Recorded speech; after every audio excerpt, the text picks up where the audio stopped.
और जनता अपने प्रिय नेता को सुनने के लिए दिन के 11 बजे से शाम के 6 बजे तक, जब तक उनके प्रिय नेता नहीं आए तो टस से मस लोग नहीं हुए। तो आपको रुझान समझना चाहिए, जो भारे का अगर भीड़ होता तो कब का चला जाता। ये भीड़ स्वतः भीड़ था अपने नेता को सुनने के लिए, अपने प्रिय नेता तेजस्वी प्रसाद यादव जी को, जिन्होंने कम दिनों में जो युवाओं में विश्वास दिलाया है कि 10,000 रोजगार की बात, नौकरी की बात उन्होंने किया था तो 5 लाख उन्होंने देने का काम किया। तो युवाओं में जो विश्वास जगा है, उनके परिवारों में जो विश्वास जगा है, माँ बाप में, अगर हम अपने बाल बच्चा को पढ़ाते लिखाते हैं तो तेजस्वी ही एक ऐसा नौजवान नेता है जो हमारे बाल बच्चे की आकांक्षा और उनकी उम्मीद को पूरा करेंगे। इसलिए लोगों में महागठबंधन के प्रति पूरे देश में एक प्यार चल रहा है। अभी जो इससे पूर्व 19 तारीख को जो चुनाव हुआ है 4 जगहों पे बिहार में, हम चारों का चारों सीट जीत रहे हैं। ये मैं नहीं, आपका मीडिया भी कह रहा है। तो इससे आप समझ सकते हैं कि पूरे प्रदेश में महागठबंधन की बिहार बढ़ रही है। तो पप्पू यादव ये आरोप बताना चाहता हूँ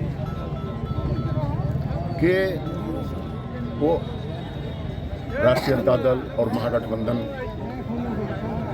के घटक दल के नेता हैं, तो स्वाभाविक है कि उनका कार्यक्रम लगेगा। जहां भी उनके उम्मीदवार होंगे हो जाएंगे। प्रति विधानसभा उनको जाना पड़ता है, ये कोई नई बात नहीं। सभी दल के नेता आते हैं। परसों दूसरे दल के भी नेता आए हुए थे, फिर कहीं कोई रोड शो कर रहे हैं। तो ये एक गलत बात है जो उनको हराने के लिए, वो तो हारे हुए हैं। क्योंकि देश में 2 धाराएं हैं, इंडिया और एनडीए। संविधान बचाने की बात करने वाले, देश को बचाने की बात करने वाले, आपसी सद्भावना, भाईचारा, दोस्ती की बात करने वाले जो इंडिया गठबंधन है, और एनडीए जो नफरत फैलाने वाली गठबंधन है।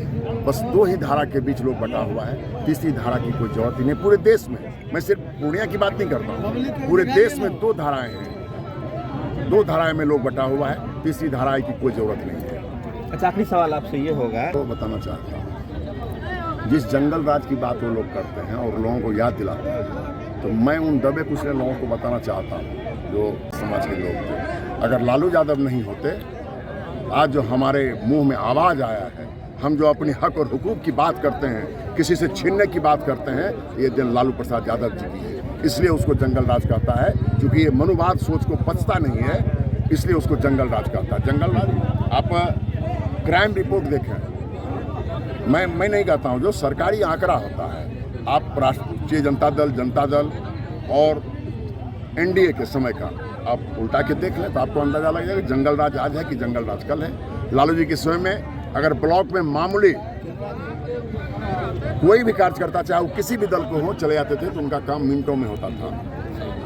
आज बिना लिफाफा का किसी भी ऑफिस में, वो मंत्री क्यों ना हो, मंत्री जी भी अगर फोन करते हैं तो कहता है सर भेज देंगे, देख लेंगे, भेज देंगे, हम देख लेंगे। मतलब समझिए कि जब तक लिफाफा मेरे पास नहीं आता है, क्योंकि यहाँ से लेके ऊपर तक भ्रष्टाचार में डूबा हुआ है।